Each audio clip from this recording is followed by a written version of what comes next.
सत श्री अकाल जी। मैं आस करदा तुसीं सारे तंदुरुस्त होवोगे, ठीक होवोगे।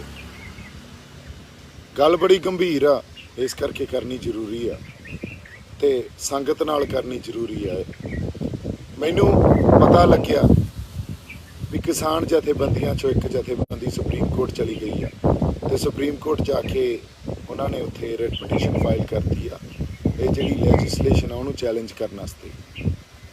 मैं ये समझदा भी इस संघर्ष नूं जे कोई इस टाइम बिना किसी सेध तो बिना किसी दिशा तो इस स्टैप तो मैनूं ये समझ आउंदी आ जे कोई तोड़ रहा तो जथेबंदियां खुद तोड़ रही, उन्होंने सोचण की समझण की जरूरत आ। मैं निंद नहीं रहा किसी नूं, पर ये गल ये मसले इन्ने गंभीर आ जिन्हों यदी गंभीरता नहीं समझ आ रही तो सिर जोड़ के बैठ के यदी गंभीरता नूं समझिए। क्यों नहीं समझ आ रही, क्यों मैनूं ये लग्या मैं ये दसना जरूरी समझदा इस करके क्योंकि लोगों च इन्ना ज़्यादा उभार आ, लोगों ने जज्बा दिखाया। असी मोर्चे विड्ढी बैठे हाँ, पक्के मोर्चे विड्ढी बैठे हाँ। तुसीं मैनूं जो कही जाओ मर्जी, मैनूं उहदे नाल कोई फर्क नहीं पैंदा। पर जदों तुहाडे कोले मैनूं कोई विजन नहीं दिखदा जथेबंदियां कोले जां तुहाडे कोले मैनूं कोई प्लान बी नहीं दिसदा, मैं कहा सी इन्हां कोले प्लान बी है नहीं। सो गल आए आ जदों सुप्रीम कोर्ट जाना मसले नूं लैके कानूनी लड़ाई लड़नी आ उहदी रणनीति की होनी चाहिए है, ये भी बहुत लाजमी ते जरूरी गल आ। रणनीति मैनू नहीं लगता इन्हों ने बनाई आ, क्योंकि पटीशन फाइल करती एक पटीशन के ग्राउंड्स की होने चाहिए आ, ये किसी नाल डिस्कस नहीं होया। 31 दियां 31 जथेबंदियां दा उस पटीशन के उत्ते डिसीजन एक का नहीं आ, ये किसी ने डिसाइड नहीं किया। किहड़े लीगल ब्रेन्स ने उहदे ग्राउंड्स ते आपदा सिर जोड़ के बैठे आ ते ग्राउंड्स क्रिएट कीते आ, ये फिर भी छुपी हुई गल।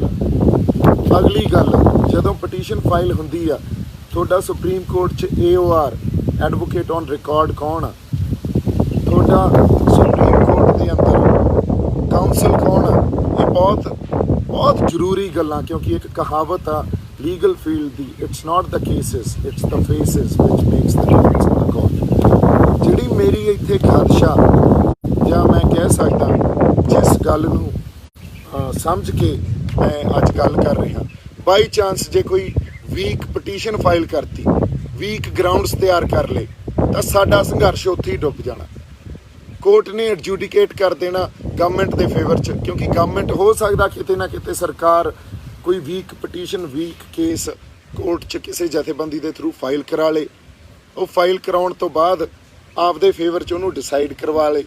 यूनियन गवर्नमेंट के फेवर च जदों डिसाइड हो गया अगली कोई भी पटीशन फाइल करूगा that will not be entertained, उन्हें कोर्ट ने उन्होंने दाखिल ही नहीं करना। क्योंकि there is a principle called res judicata, means that once a matter is decided about a subject matter about anything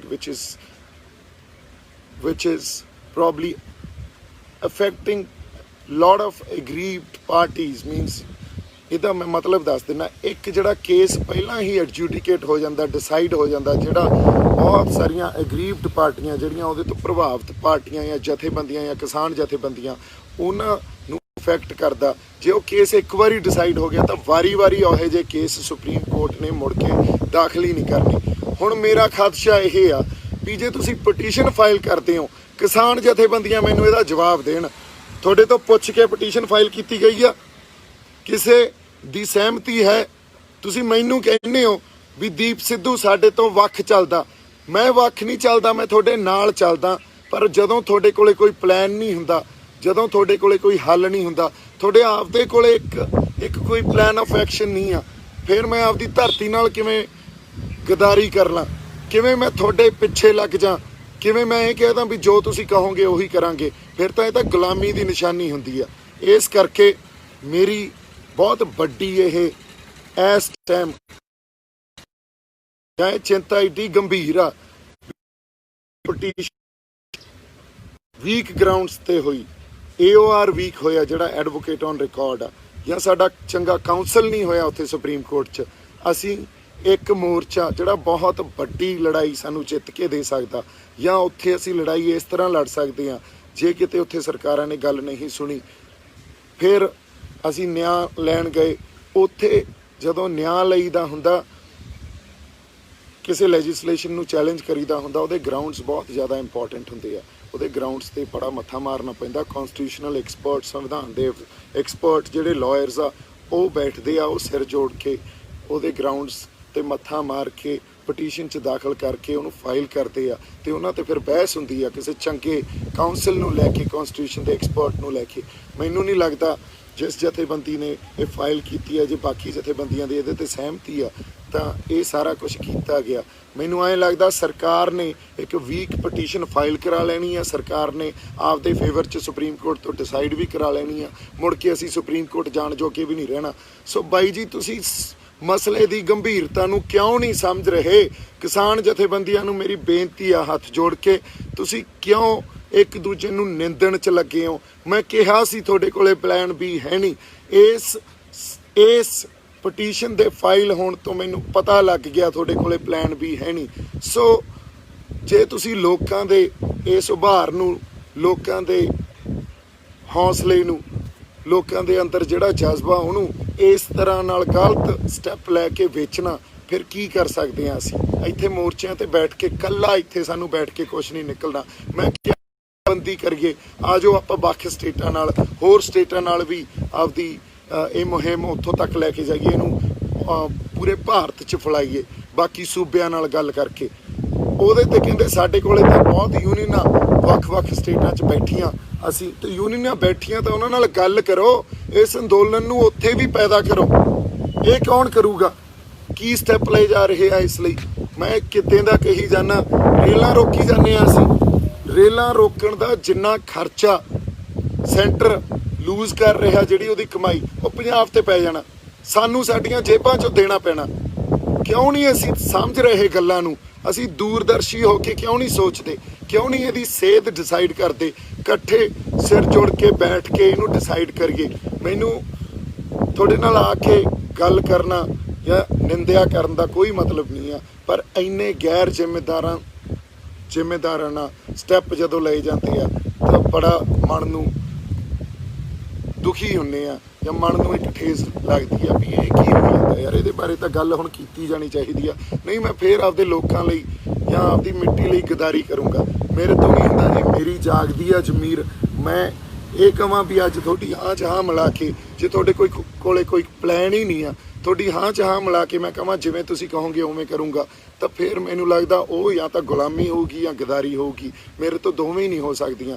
ਆਪਾਂ ਸਿਰ ਜੋੜ ਕੇ ਬੈਠੀਏ, ਰਾਹ ਲੱਭੀਏ, ਰਾਹ ਲੱਭੇ ਜਾ ਸਕਦੇ ਆ।